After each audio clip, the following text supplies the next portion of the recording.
I'd like to introduce the speaker today. It's Dr. Ben Hurlbut.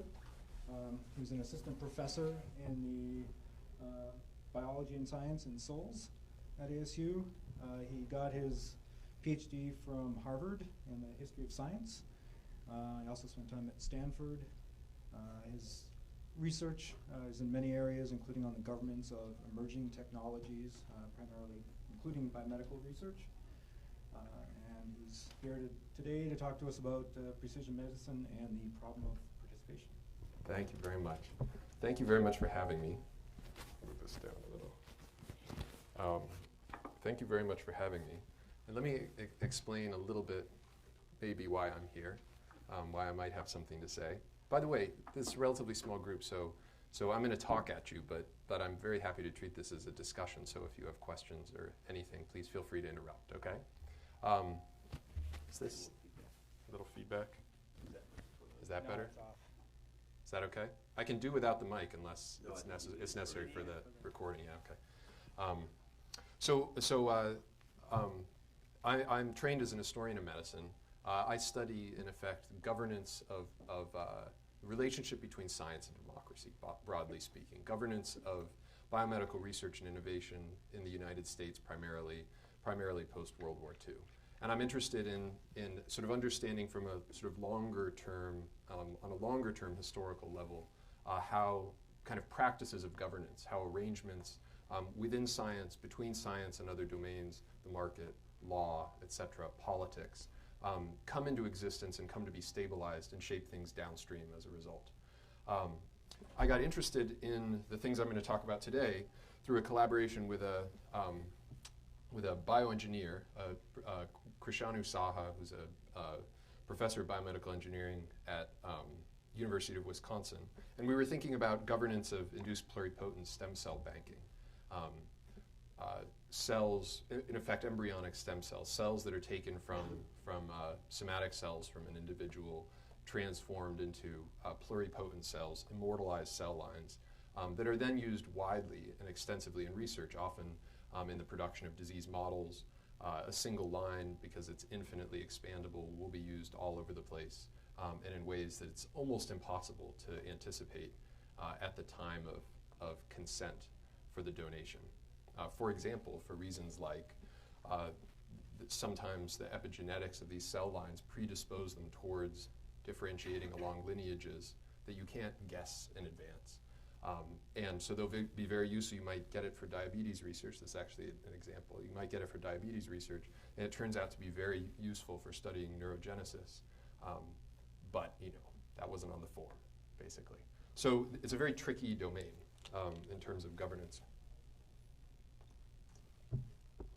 But we got interested in the sort of larger issues of long-term management of data and biomaterials that are kind of key pieces of infrastructure in research. And sort of thinking about how we do that, why we do it, the way we do it, and what might be done better. So let me begin here. Nowadays, it's increasingly said that we're at a kind of inflection point in the history of biomedicine, I think reasonably so. A moment where the new powerful techniques, sorry about this feedback, where the powerful new techniques and tools for drilling down into the basic stuff of life are converging with extraordinary powers to gather, store, and analyze data. This probably captures at best the rapid drop-off of the cost per genome curve. This is probably outdated by now. It's a few months old. The technologies that have made this information cheap have also made it accessible. We're all in constant interaction with this world of information. The smartphones in our pockets link us like capillaries to the main arteries of the info network. This connectedness and ability to draw together huge amounts of data promise to render visible phenomena that, though we've lived with them forever, have in effect always been hidden because we couldn't collect, standardize, aggregate, and classify. This convergence of bio and info promises to open, and indeed is opening, extraordinary new ways to study and manage human disease. This is a quotation from a National Academies report, recent National Academies report towards precision medicine. And it captures, I think, this sort of imagination of a future where this convergence of bio and info offers extraordinary and profound tools to in effect transform biomedicine. But all that data has to be collected and curated well.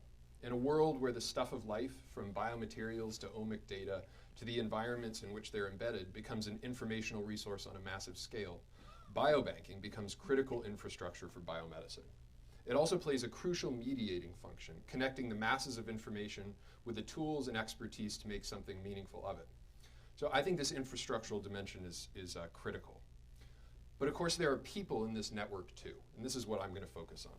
Information might flow, but only where there are people to supply it and people to put it to good use. And as we know all too well, banks can get into trouble. I'm sort of joking a little bit, but I think this is important. We put a lot of trust in them, so when they abuse it, people tend to get pretty unhappy. But I actually want to suggest that there's a deeper lesson in this picture and the sort of movement that's behind it. Trust here is about more than individual institutions behaving, placing good bets, not breaking rules, and so forth. We entrust institutions like banks with special powers so they can play a particular critical role in our society and our lives. The banks exist because we as a society say they can. We make the rules and set limits and define their responsibilities so they can in fact serve us. When that breaks down, it shakes public trust not just in the institutions themselves, but in the systems of governance that lie behind them. Researchers who rely on biobanking, I think, need to pay particular attention to this because they depend so profoundly on the public's trust. Biobanking depends, you might say, on the 99% because that's where the wealth is. It's constantly said, almost to excess, that biobanking depends on building the public's trust. It's sort of that phrase is sort of a throwaway phrase that's everywhere. And it's unquestionably true, but public trust tends to get treated as sort of an afterthought, a problem that can be solved with a mix of glossy educational pamphlets, cybersecurity systems, and assurances that donors are helping to advance science and save lives. This neglects just how critical trust is to the project, to the very possibility of precision medicine, which is predicated, it's in effect predicated on public trust. It depends on the willingness of participants to entrust intimate bits of themselves to a research enterprise and to let big banks control its fate. So in this talk, I'm going to offer some reflections about how we should think about the issue of trust and how it should shape the way we think about the project of precision medicine and the governance architectures that support it. I'm going to argue, in effect, that thinking about trust as a sort of structural dimension is critical to building a robust project. So a few kind of framing thoughts. Biobanking is a project that unequivocally relies on the wider public, on the 99%.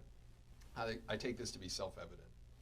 At the same time, it entails a profound asymmetry in expertise between those providing the biomaterials and data and those collecting and curating them. This is necessary and justifiable, but an asymmetry in expertise, I think, should not translate into an asymmetry in power.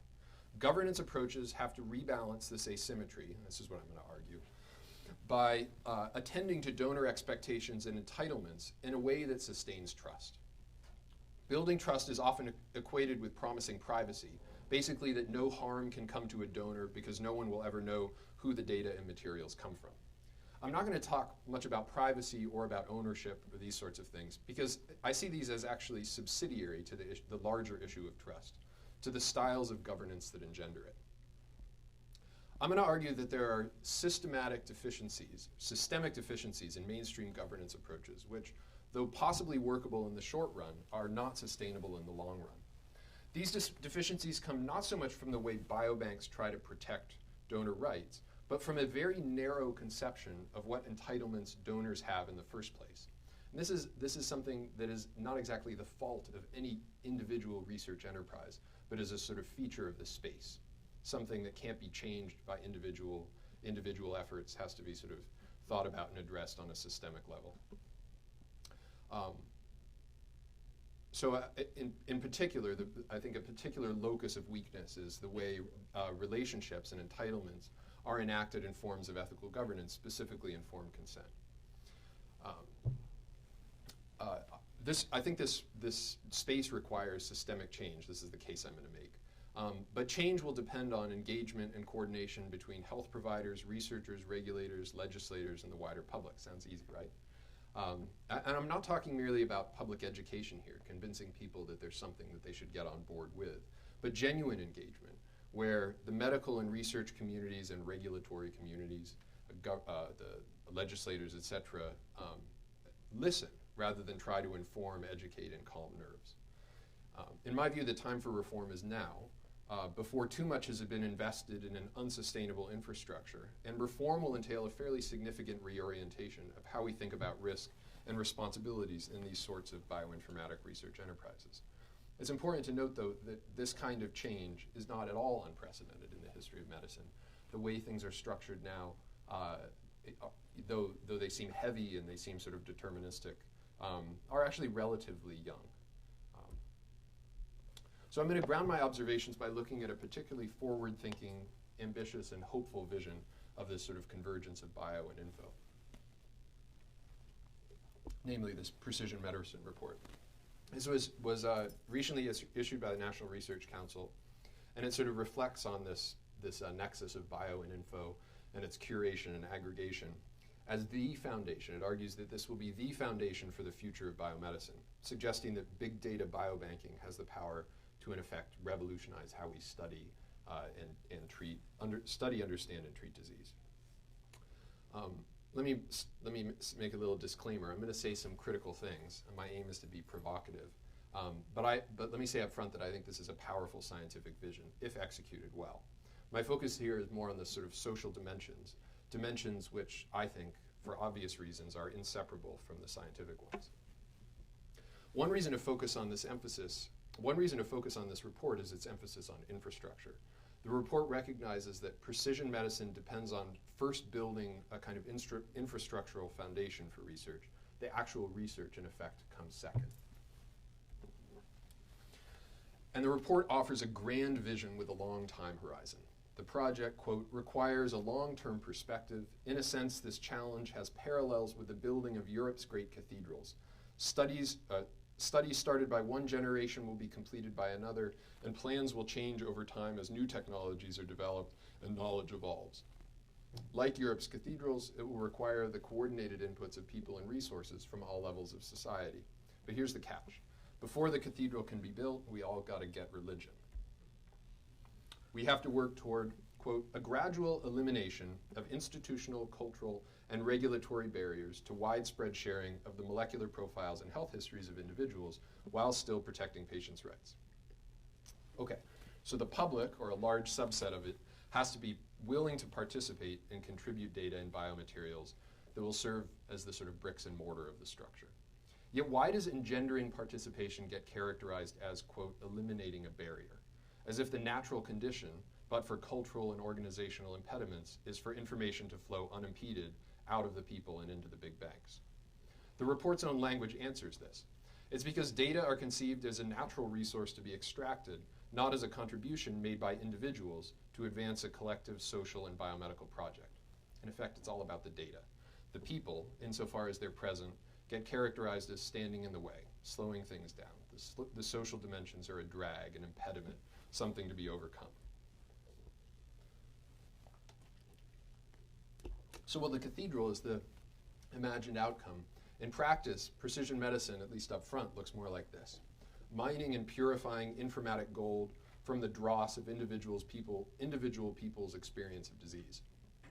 This is all justified by promises that a great edifice will be built. Eventually we'll have a cathedral, though it far removed from the people whose illnesses provided the raw material in the first place. So I'm not suggesting that there's anything exploitative about drawing together this kind of data, not at all. Rather, I'm pointing to an orientation to governance that so permeates the report that participation in research gets presented as an almost antagonistic relationship between the patient and biomedicine. The challenge, as the report articulates it, is to get the data out of the patient as efficiently and invisibly as possible. This, by the way, is in no way unique to the report. That's why I sort of selected the report to focus on. This kind of talk is all over the place in the personalized medicine space. This is an image of the architecture that the report envisions. And all the key work, the mining, aggregating, and interrogating of data happens here, out of sight, even though it's deeply integrated with and dependent upon medical practice. One of the key challenges that the report highlights is how to integrate techniques of mining into routine care without disrupting anything, and how to get them paid for. making it, in effect, an invisible part of the normal course of clinical medicine. If you look at the literature in the biobanking space, this mining metaphor is everywhere. So too is talk about overcoming barriers to research. An emphasis tends to be on rendering the mining as invisible as possible. It all operates in the background after a consent is signed. Responsibility to participants is imagined as little more than minimizing so-called informational risk. The disconnection between the person giving of herself and the research enterprise she's involved in is tremendous, even as the value of the whole enterprise depends on the fact that it is a specific, unique individual who has provided the materials and information about herself. It is, as the report calls it, a quote, individual-centric enterprise, except that as a research enterprise, it's totally closed off from the individual, at least as the report conceives it. So this approach involves a set of conflicts, kind of conflicting strategies between the way research is practiced and the way it's governed. Research gets right into medicine, piggybacking on clinical interventions to gather information whose meaning is not yet understood. A good example that's coming down the pike is whole genome sequencing, which, if I'm not mistaken, is starting to be practiced here, which is now being offered in a range of clinical settings. Information rich, but for the moment meaning poor. No doubt that will change, but that means there is a disjunction between what the sequence might mean in the clinical here and now and what it will mean when compared with a larger body of similarly derived data in the future.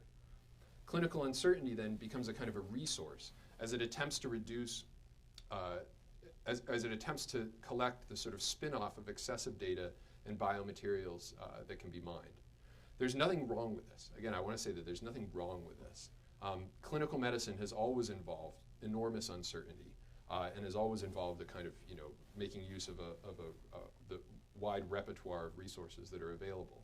The problem is that there's a kind of artificial separation drawn between the efforts to figure things out in normal clinical care and efforts to do the same in research. So whereas the patient is kept in the loop in a clinical setting, the same is not true of the research side. Her disease, excised from the body, preserved and banked, continues to be interrogated, but in ways and by people she cannot see or really even imagine. This structure has a genealogy. And in fact, there's a very good reason for the separation. In the first half of the 20th century, American medicine worked very hard to acquire public trust, and with great success. In 19th century mainstream medicine was sort of one among about 15 different forms of medical practice and was nothing special. In the late 19th and into the early 20th century, the medical profession worked very, very hard to kind of develop a trustworthy identity for itself, and it succeeded. That's sort of captured by this Norman Rockwell image over on the right, your left, I guess. In the second half of the 20th century, it became clear that physician researchers, as a result of this great success and this sort of baseline level of trust, it became clear that physician researchers could too easily exploit that trust by using patients as experimental subject. So the image over here is a picture of a young man, the so-called normal, at the NIH Clinical Center in the 1950s. Sort of teenagers would take a trip out of rural Pennsylvania for a couple of years and live at NIH and serve as research subjects. So this guy almost certainly did not give written consent to participate in this research. I mean, the research is intense. Like, for example, kids would be pumped with serious doses of LSD 3 times a week for 2 years, these kinds of things. I mean, it's not lightweight stuff. So he almost certainly didn't sign a written consent. Much more likely, the physician noted in his medical record that he gave a kind of tacit consent. He didn't get up and leave, basically. He didn't struggle. He didn't protest. He let the doctor do what he was doing, and this was sort of adequate. That approach was based on the notion that, well, I mean, what does this kid know about medicine or medical research? The doctor is the one who's in the best position to make judgments on his behalf. And that approach gave rise to a kind of an institutional body that would make judgments about risk and benefit in research studies and decide whether they were appropriate. That body at the clinical center at NIH became the basis for what has since become the Institutional Review Board. a board that a group of experts that's responsible for making judgments about whether research is sufficiently beneficial and risks are sufficiently, or benefits counterbalance risks sufficiently that the research can be undertaken. In other words, the discretion that belonged to the physician researcher got sort of shifted over to this institutional body, but nevertheless it remained with a body. It remained with a structure that was independent of the patient. You still didn't, in effect, ask the patient or bring the patient into the loop, except to sign a consent form. So the written consent requirement that developed largely out of concerns of liability risk in health education and welfare in the 60s, basically invited the research subject to give an up or down vote on whether this was something they wanted to be involved in. Yes or no. That's the sort of the extent of the input that's received from the patient. Now, this works in some respects well enough when this is the kind of relationship you're talking about, the patient in the bed standing next to the doctor. There's an enormous amount of kind of informal communication that takes place in this kind of setting. That's decidedly not the case in the kind of informatic research that I'm talking about today. So in the precision medicine report, information tends to get bifurcated. I'm sorry, in general medical practice, information tends to get bifurcated in the same way as this sort of separation of doctor's hat from research hat that was enacted in the second half of the 20th century governance of clinical research. This image, by the way, is taken from the precision medicine report. So the precision medicine report calls for the coalescence of these bodies of data in research practice, though in effect asks to retain the kind of governance structure that we've already got in place. But I think these pools of information can't be joined without also rethinking the relationship between patients and the institutions that they're providing their data to.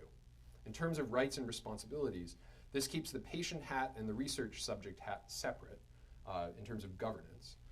But in practice, it treats the patient as a research subject.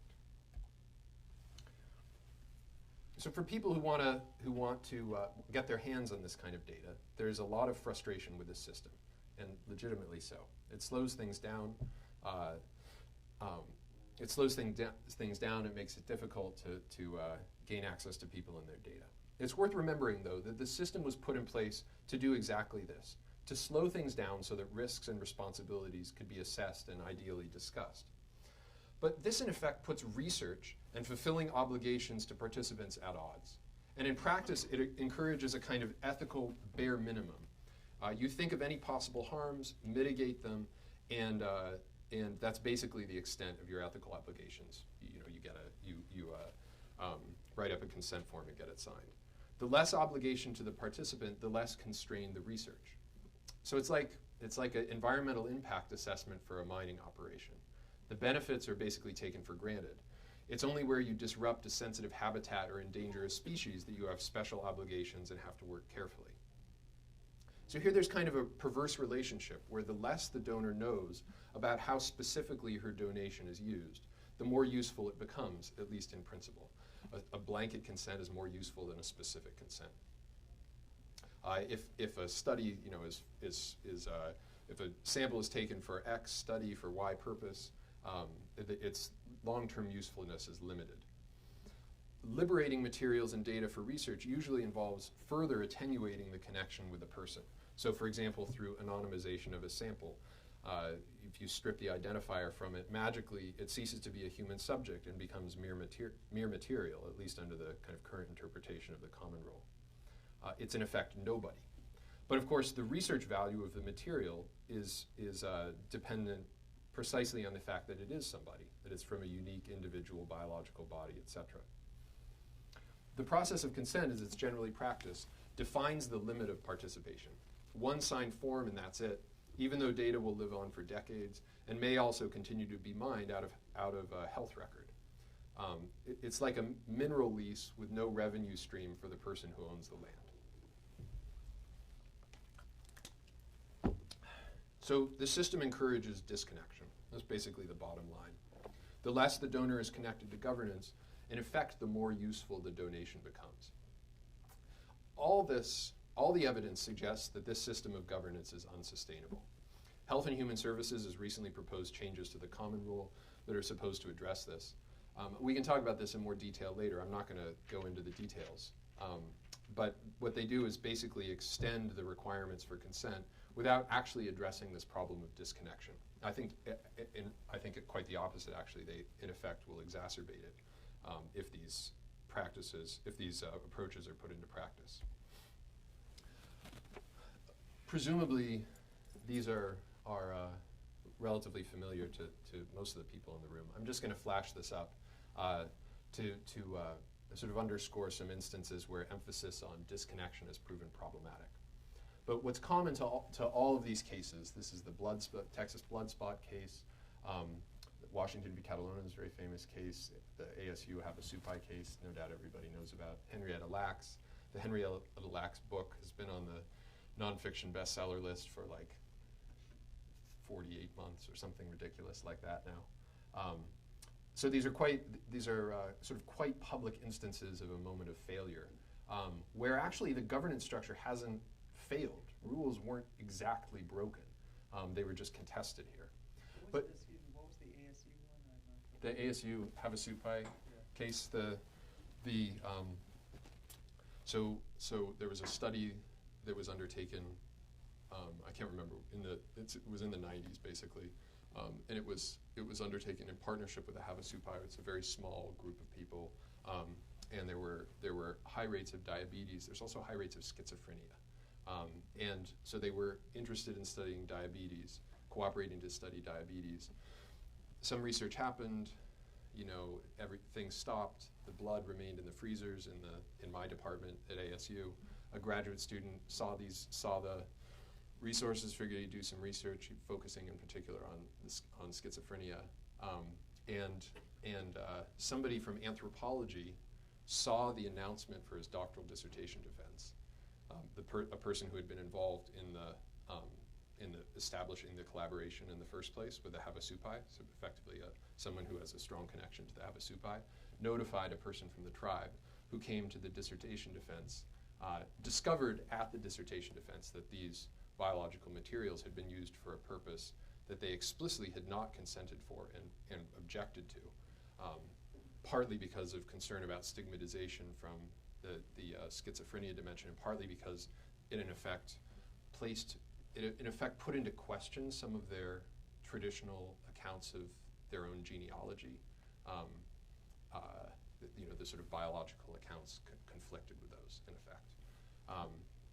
And so they sued ASU, and it was complicated. There was a settlement, but in effect, in terms of the law, the strict letter of the law, ASU didn't really break any rules because these were anonymized samples retasked for another kind of study. I assume the guy didn't graduate, or girl. I actually don't know the answer to that question. I should find that out. That's an interesting question. But the key point is that 4 years of research happened.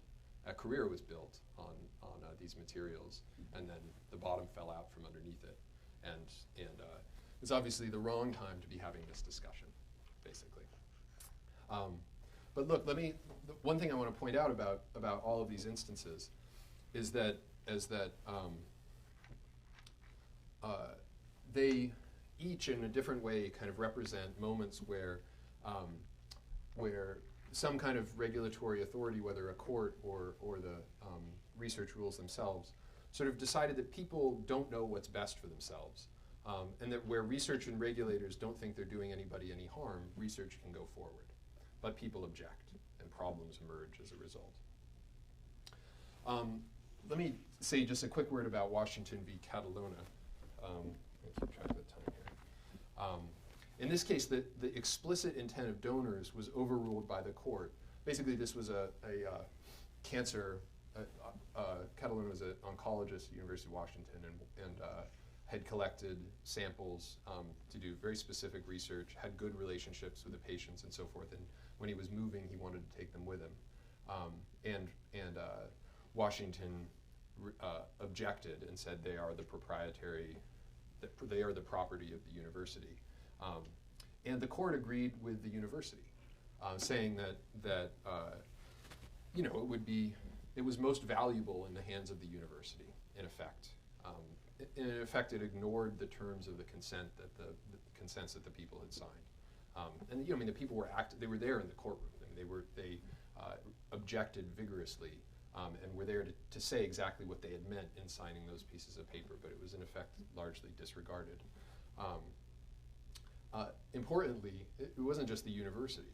So briefs were filed by the AAMC and the American Cancer Society, which argued precisely this, that if you granted people the right to sort of determine the grounds on which, or to sort of have a say over how and by whom their tissues were used, that it would jeopardize biomedical research as a whole. It would set a very, very dangerous precedent. In addition to a very difficult administrative mess. But I think this is profoundly short-sighted. Because if there's reason to believe that the research enterprise can't be trusted to fulfill donor expectations, not just Washington, but the research, the sort of governance structure in general, then people simply won't entrust researchers with information and materials from their bodies. For the moment, it's possible to take without asking, at least to some degree, in a clinical setting. But you know, if you're talking about gathering in-depth longitudinal data about individuals that's imagined in the precision medicine report, disconnection simply will not work. This little guy's just to invoke the Texas Blood Spot Bank, putting a face on the blood spots, so to speak.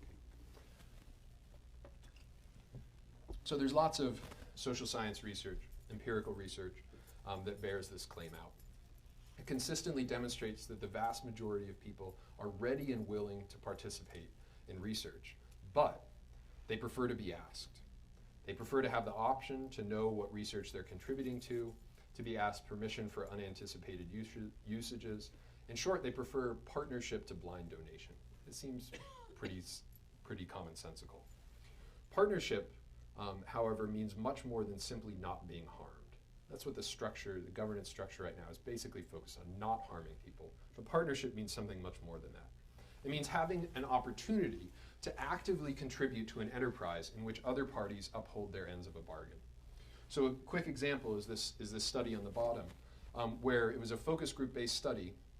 And one of the findings was that the majority of people involved in the study were prepared to participate in research.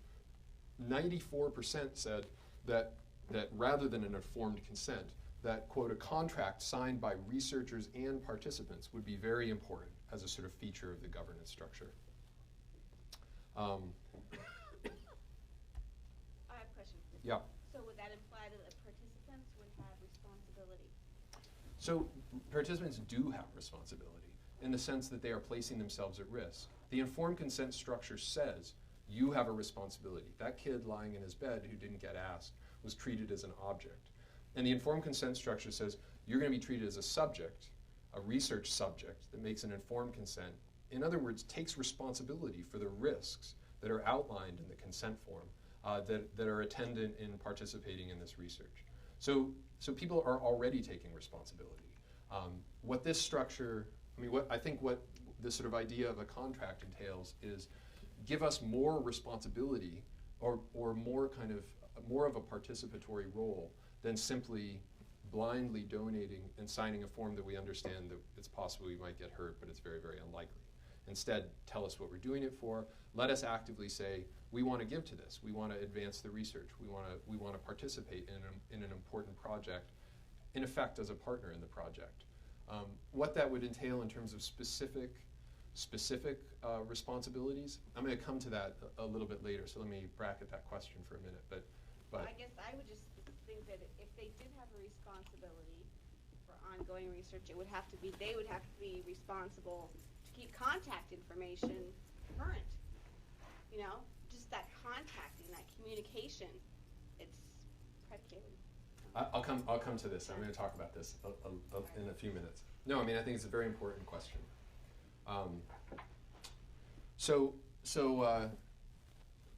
Let me just highlight that these are real issues on the researcher's end. This is from the Office of the OBBR, Office of Biopositories, Biospecimen. at NCI did a survey a few years ago in which 80% of researchers reported having difficulty acquiring quality biospecimens. They don't know where to go, it's hard to get them, etc. I think this is presumably a familiar story. It's experience for people in this room. More or less everyone I've talked to reports something similar. Further sort of exacerbating problems under the current regime, we're talking about long-term open-ended research. We can't anticipate how materials and information will be used because, we don't know what the next questions are going to be. Furthermore, privacy is hard to guarantee. I mean, it should at least give us pause that many of the biobanks that are now in existence, for which connection has been completely lost with the donors, promise privacy. And imagine a world in 10 years from now where everybody's got their sequence data, and it's not unimaginable that it would be possible to go on somebody's, for those disinclined to keep things secret, to put it up on their Facebook page that a researcher could compare and figure out who the person is and look at their pictures and find out how many kids they have and see what their mother died of and so on and so forth by mining their Facebook page. The person may have no problem with that, but it violates the consent, So this is a sort of a kind of crack waiting to open up in the infrastructure that incidentally a sustained connection would make into a trivial problem.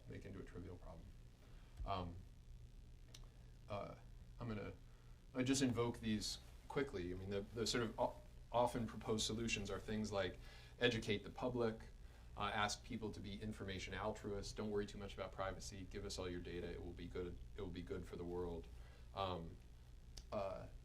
There are approaches like the portable legal consent that try to build an information commons, and this is sort of important and interesting form of sort of efforts for research participants to shape how things are being done.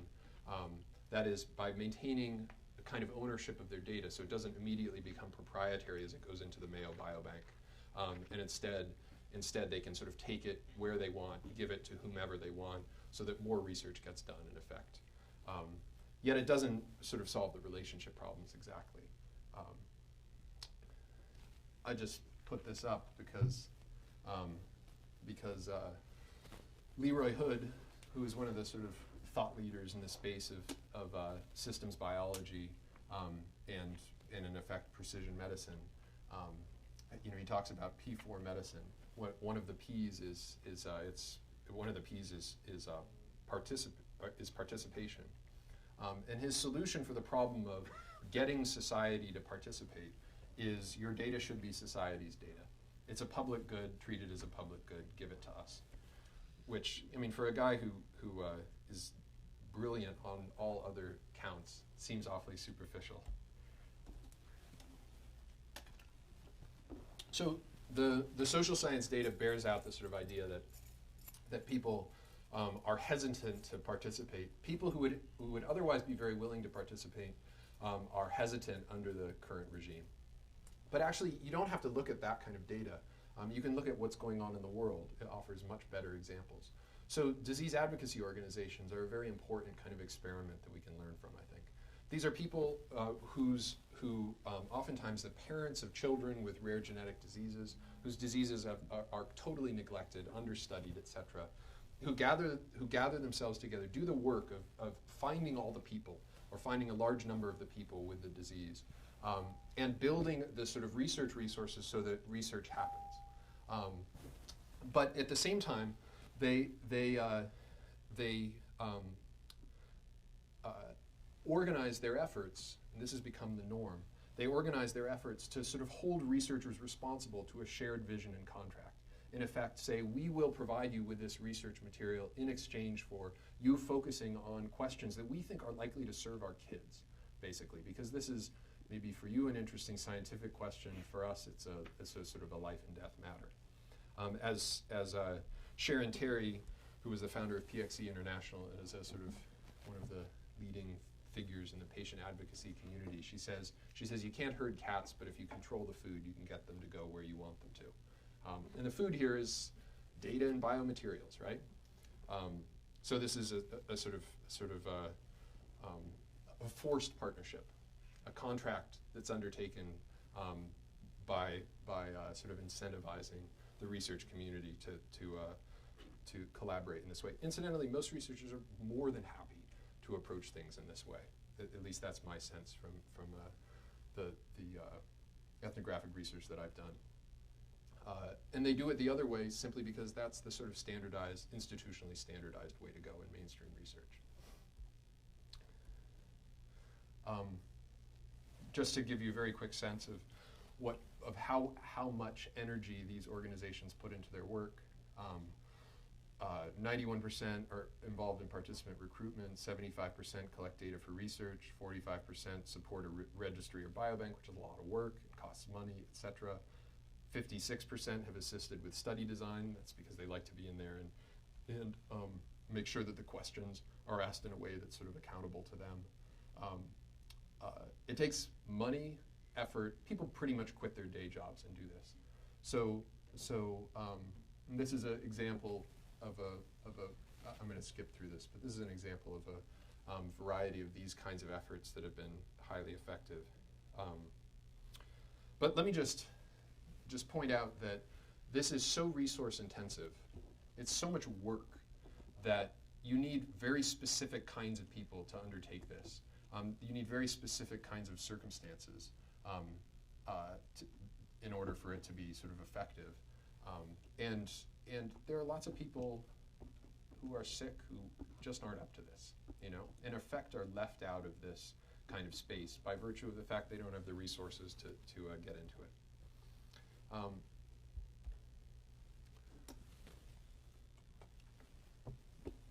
These are a couple other sort of experiments that I think it's worth attending to, can learn from. This graph here is the participation, the number of people participating in research at two companies, Patients Like Me and 23andMe. Presumably people have heard of 23andMe. It's the direct-to-consumer genetic testing company that's started by Ann Wojcicki, who's married to Sergey Brin, who's head of Google. It's a quite iconoclastic project. Individuals have a right to their genetic data. It can be a consumer good. We're going to cut the doctor out of the picture, in effect. But really what it is a biobank. It is a massive genomic biobank, and the business model and the kind of mission is to do research, remarkably effective research, because 87% of the people who have bought their consumer genomic services have opted into, in effect, open-ended research, right? In addition, they maintain contact with the people because they tell the people, look, you bought some data, but we don't know what that data means yet, and so your relationship with that data is going to evolve over time. So in getting the sequencing done, you also, or in getting the genotyping done, you also get a sort of forever portal into interpretation of your data and curation of your data. As new studies come in, as more is known, it's updated, et cetera, et cetera. So there's an ongoing, trivially simple, ongoing electronic relationship between the donors to this biobank and the biobank itself. And when they do studies, they have people fill out these sort of informal surveys that are meant to both be useful in research and also help them kind of curate and interpret the people's genetic data. And so they'll use this survey data, self-reported data, but they'll also ask further questions. So if they want to do research on a specific question, they'll look at the data that they've got, and they'll say, we need to know these other things. They'll send an email. Turns out that about 2 hours later, you'll get a response from 15 or 20,000 people. A single question takes 10 seconds, et cetera. And so then they do this sort of next iteration of their question. And they can do these sort of remarkably fast studies. I mean, there are limitations to it, of course, but there are studies that, you know, in a normal mainstream setting would require IRB approval. You know, it would take a year to ask that question that takes 23andMe about a half an hour. Patients Like Me is a similar thing. it's a database of information, self-reported patient information from a variety of different, a wide variety of different diseases. They've got about 100,000 people in their databases. Just to give you a sense of these things, Patients Like Me has roughly 100,000 people, or maybe 90,000 people who are actively contributing. Patients Like Me has 120,000 people in their database, as I said, 87% of which have opted into research. And they built these over the course of a couple of years. And it's like they got 35 employees or something like that. So the simple message for these things is that under the right circumstances, people will participate. There are real limits to the kind of mission that these organizations have constructed for themselves. And also, you get a certain type of person who's prepared to participate. It still does take quite a lot of energy. The interesting thing about Patients Like Me is that, where you don't have the kind of organization and resources to put together strong advocacy efforts, the bar is much lower here. So there are a large number of people who claim to have fibromyalgia in their database. And so, in a sense, Patients Like Me knows more about fibromyalgia than anybody else because they've got 35,000 people that are daily logging their experiences, A problem with these is that they sit at the edges of mainstream research. This is a presentation, this captures in a very simple way the sort of picture of research at 23andMe. This is from Ann Wojcicki's presentation to the FDA a couple of years ago, because FDA is actively pursuing regulating direct-to-consumer genetic testing. This was put up in conjunction with the sort of statement that consumers have a right to access their genetic information. Articulating that right, we can say, is there a right or is there not a right? Articulating that right is a sort of an antagonistic posture towards mainstream medicine and mainstream research. It's in effect the fact that there isn't a space that people who want to participate in this way can occupy that is leading them to articulate this in a kind of antagonistic way. Ben Haywood, who's head of Patients Like Me, talks about the medical industrial complex. They are constructing themselves as outsiders to a problematic space. And they're being remarkably effective at what that space is wanting to accomplish itself, right? Okay. So let me say just a few words, since I'm running long here, about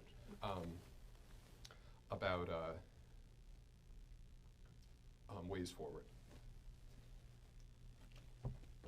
So I think a simple first step is to earn trust by trusting the public, kind of in the way these organizations have done, the disease advocacy organizations and these sort of emerging startup companies. A step in this direction is to talk less and listen more. There's an enormous emphasis in the biobanking literature on explaining things, making the public informed, getting it to understand the urgency of the project, the value of it to biomedical research, et cetera, et cetera.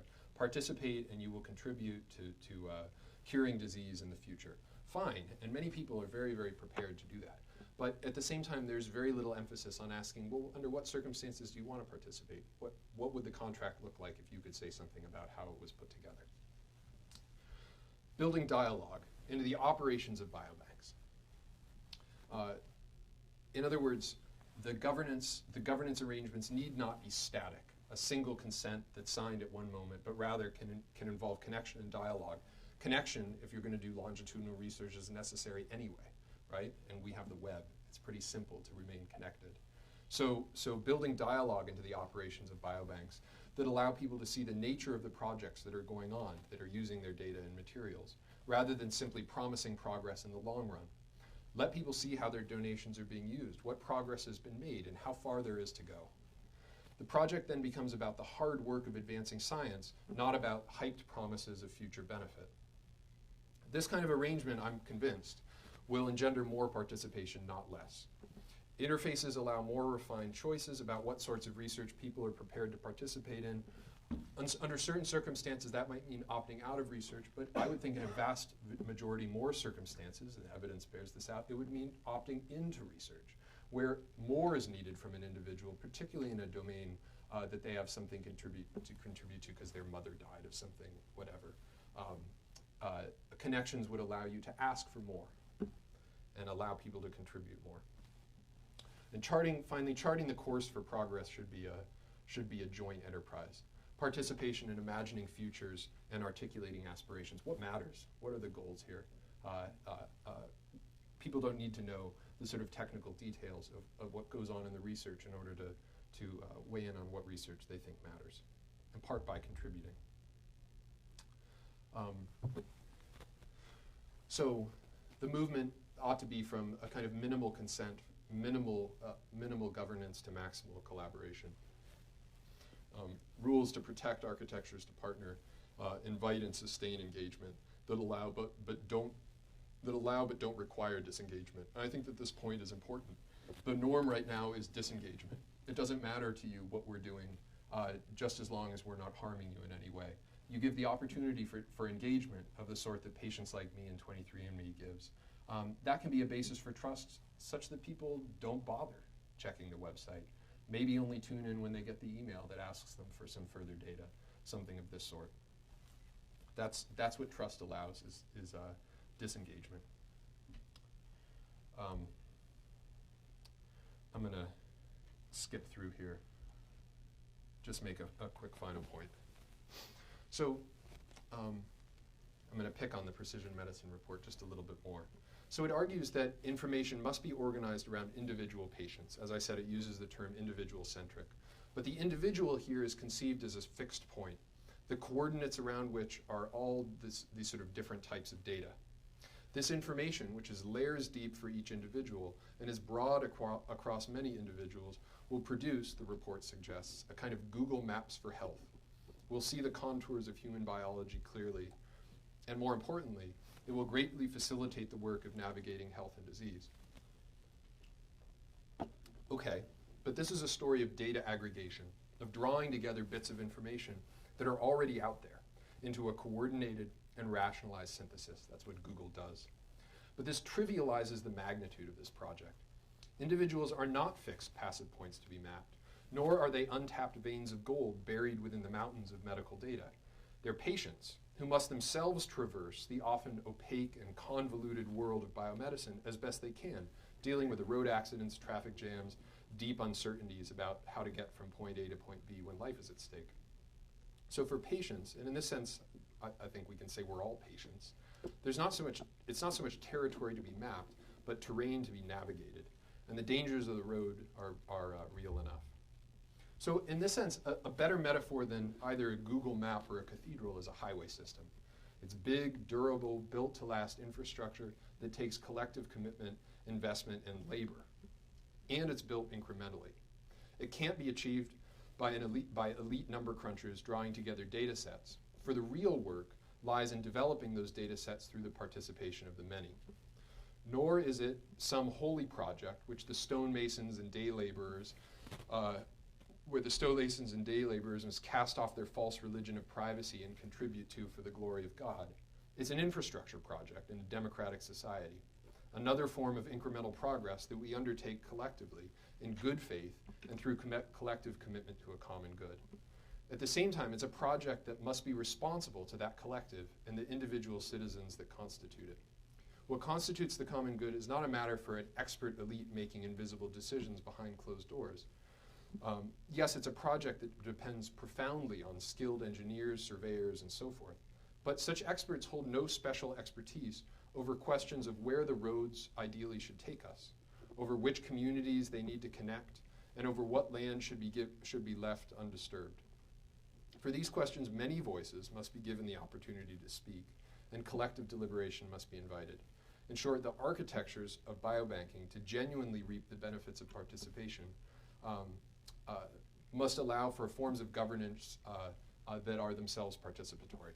Because I think we're nowhere near this yet. We're here. And that's why now is the time. We have the luxury and the responsibility to experiment with forms of cooperation, participation, and governance that will build a foundation of mutual respect and trust. That foundation, established through good faith efforts up front and sustained as a dynamic architecture built around engagement rather than a kind of one-shot signature on a consent form, will be much, much stronger than what we've got.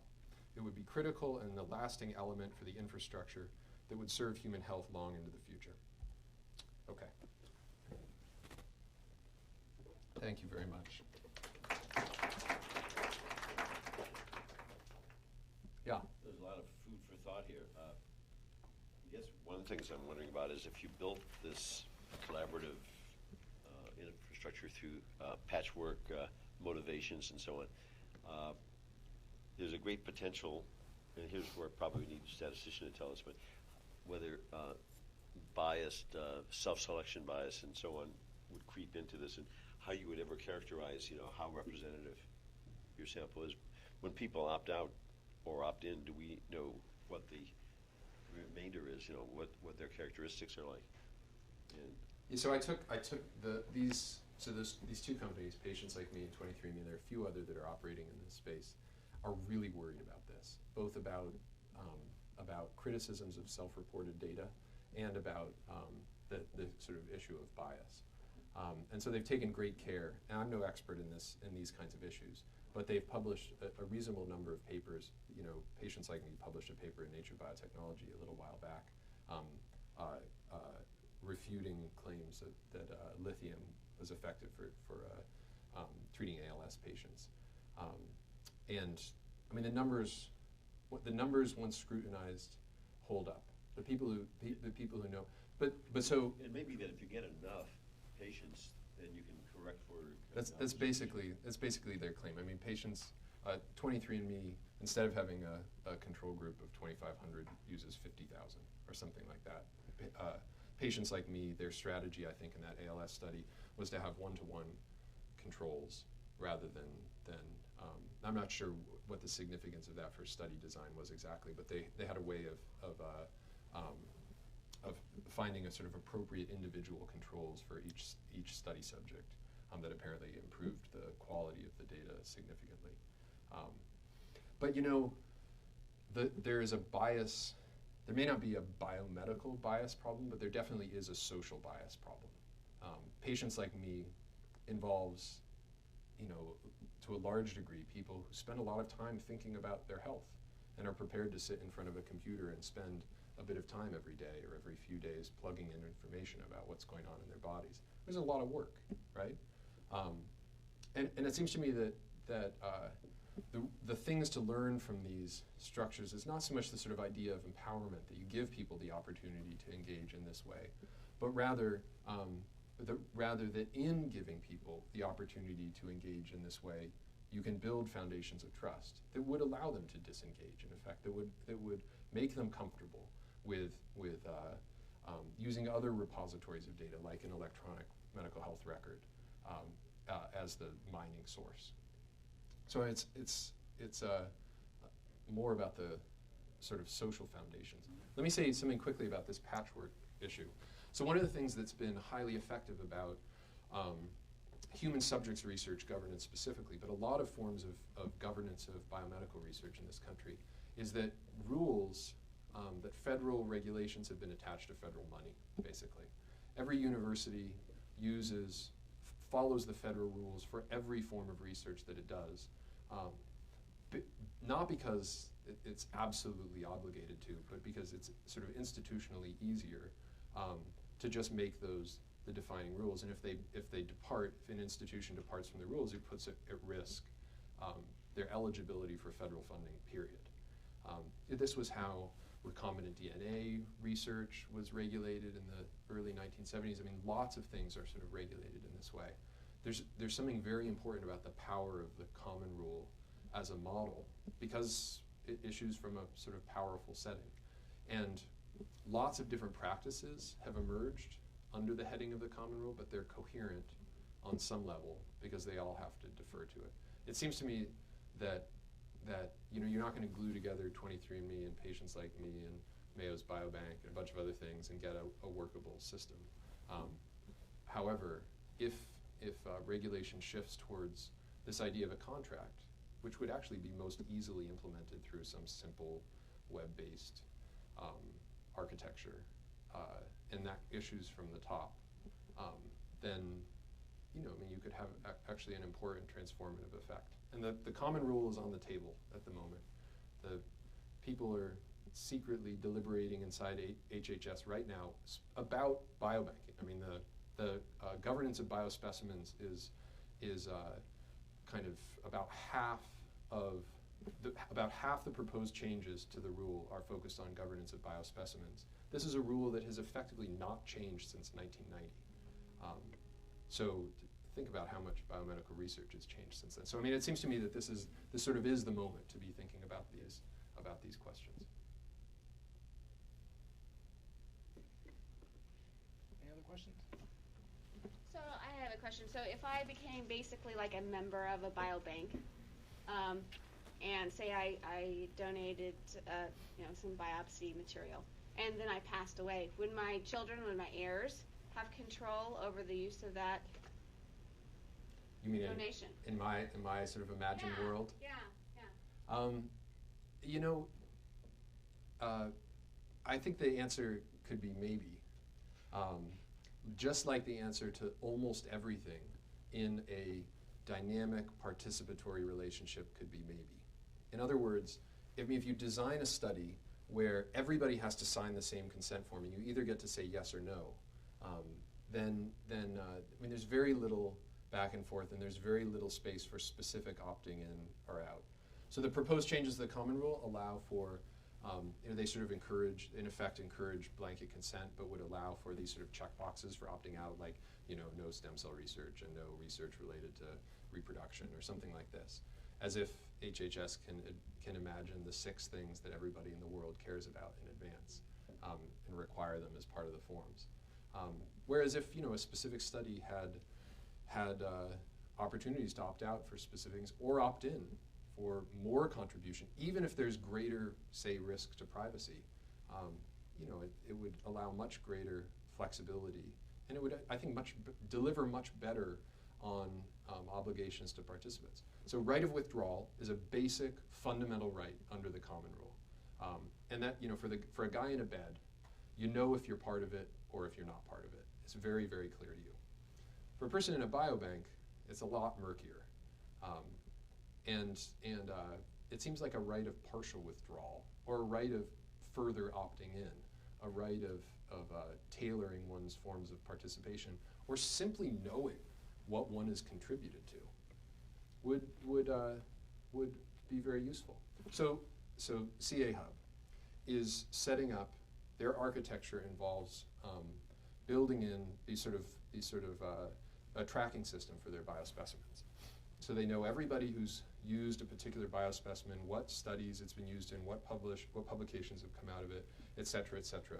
They can see everywhere their specimens go. But that's not in any way, it's not used to inform the donors in any way.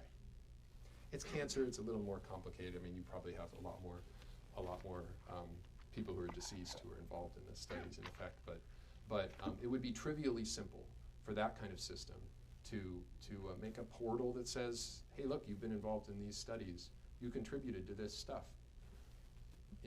The research shows that people really like the idea of contributing to biomedical research and really like the idea of being able to see what difference they themselves have made. And then they all often ask, what else can I do? Not, how can I get out of this? But getting out of it is a right under federal law. So.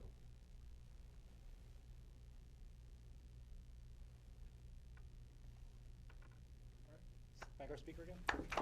Thanks very much.